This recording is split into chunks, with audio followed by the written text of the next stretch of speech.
അവതരിപ്പിച്ചത്. അത്രയും ഭംഗിയായിട്ട് ലാലേട്ടനും അത് ചെയ്തിട്ടുണ്ട്, ഗംഭീരമായിട്ട് ചെയ്തിട്ടുണ്ട്. ലാൽ ഒരുപാട് മദ്യപാനികളെ നമ്മൾ ലാലിൻ്റെ സിനിമയിൽ കണ്ടിട്ടുണ്ട്. ഒരുപക്ഷെ ക്ലീഷയാകാവുന്ന ഒരു കഥാപാത്രമാണ്. പക്ഷേ അതിന് വേറൊരു ഡൈമെൻഷനിലൂടെ പോകാനും ഇയാൾ മറ്റ് സിനിമകളിൽ കണ്ടിട്ടുള്ള കള്ളുകുടിയനാകാതെ വേറൊരു കള്ളുകുടിയനാക്കി സൃഷ്ടിക്കാൻ അത് ലാലിനെ പോലെ അപാരമായ കഴിവുള്ള ഒരു ആർട്ടിസ്റ്റിന് മാത്രമേ അങ്ങനെ സാധിക്കുകയുള്ളൂ. എത്രയോ കള്ളുകുടിയന്മാരെ നമ്മൾ നമ്പർ 20 മെയിലിൽ കണ്ടു, അയാൾ കഥ എഴുതിയയാളിൽ കണ്ടു, പിന്നെ നമ്മുടെ ഹലോയിൽ കണ്ടു, അങ്ങനെ എത്രയോ കള്ളുകുടിയന്മാരെ നമ്മൾ കണ്ടു കഴിഞ്ഞു. അപ്പോൾ അതിൽ നിന്നൊക്കെ വിഭിന്നനായ വ്യത്യസ്തനായ ഒരു കള്ളുകുടിയനെ ലാൽ അവതരിപ്പിച്ചു. അപ്പോൾ ഞാൻ പോലും അടുത്ത കാലത്ത് 2-3 ചിത്രങ്ങൾ മദ്യപാനിയുടെ കഥാപാത്രങ്ങൾ ലാലിൻ്റെ വന്നപ്പോൾ ഞാൻ പറഞ്ഞു നമുക്കിത് പിന്നെ ചെയ്യാമെന്ന് പറഞ്ഞപ്പോൾ ലാൽ പറഞ്ഞു വേണ്ട, അയാളെ വിട്ടേക്ക്, അത് ഞാൻ ഏറ്റു, ഇത് നമുക്ക് വേറൊരാളെ പിടിക്കാം, റെപ്യൂട്ടേഷൻ വരാതെ ഞാൻ നോക്കിക്കൊള്ളാം എന്ന് പറഞ്ഞു. അതാണ് ലാലിൻ്റെ കോൺഫിഡൻസ്, ആക്ടറുടെ കോൺഫിഡൻസ്.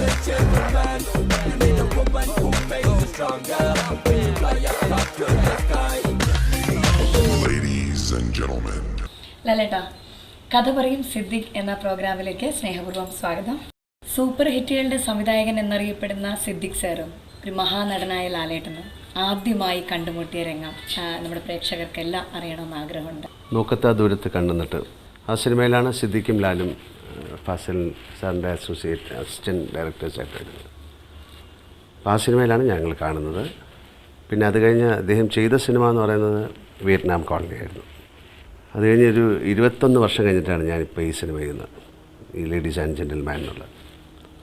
അപ്പോൾ 21 വർഷം ഞങ്ങൾ മിക്കപ്പോഴും കാണാറുണ്ടായിരുന്നു. ഈ സിനിമ തന്നെ ഒരു 7 വർഷത്തോളമായി ഞങ്ങൾ പ്ലാൻ ചെയ്യാൻ തുടങ്ങിയിട്ട്. അതിനിടയ്ക്ക് ഒരുപാട് പ്രാവശ്യം സിനിമകൾ ചെയ്യാനുള്ള തയ്യാറെടുപ്പ് ഉണ്ടായിട്ട് അതൊന്നും വർക്കൗട്ടായില്ല. സിനിമകൾ അങ്ങനെയാണ്, സംഭവിക്കുകയാണ്. പക്ഷേ ഈ 21 വർഷത്തിനിടയിൽ അദ്ദേഹത്തിൻ്റെ ഗ്രോത്ത് എന്ന് പറയുന്നത് വലിയൊരു ഗ്രോത്ത് തന്നെയായിരുന്നു. ആസ് എ ഡയറക്ടർ എല്ലാം സൂപ്പർ ഹിറ്റ് ഫിലിമുകളാണ്. അത് കഴിഞ്ഞ് അദ്ദേഹം തമിഴിൽ പോയി, തെലുങ്കിൽ പോയി, ഹിന്ദിയിൽ പോയി, അവിടെയൊക്കെ സൂപ്പർ ഹിറ്റ് ഫിലിംസ് തന്നെയാണ് ചെയ്തിരിക്കുന്നത്. ബേസിക്കായിട്ട് സിദ്ദിഖിൻ്റെ സിനിമകളൊക്കെ ഒരു ഹ്യൂമർ ടച്ചുള്ള ഫിലിംസാണ്. ആസ് എ പേഴ്സൺ ഓൾസോ വളരെയധികം ഹ്യൂമറസ് ആയിട്ടുള്ള ആളാണ്. വളരെ ചെറിയ കാര്യങ്ങളിൽ നിന്ന് വലിയ ഹ്യൂമറുകൾ ഉണ്ടാക്കുന്നതാണ്. അത് അദ്ദേഹത്തിൻ്റെ സിനിമയിലുണ്ട്. ഒരുപക്ഷെ നമ്മൾ ആലോചിക്കും ഇത് ഇപ്പോൾ ചെയ്താൽ സിനിമയിൽ എങ്ങനെ വരുന്നത്. പക്ഷേ അതൊരു അൺബിലീവബിളായിട്ട് സിനിമയിൽ അല്ലെങ്കിൽ പ്രേക്ഷകർ ഏറ്റെടുക്കുന്ന തരത്തിലുള്ള തമാശകളാണ് അദ്ദേഹത്തിൻ്റെ സിനിമയിൽ.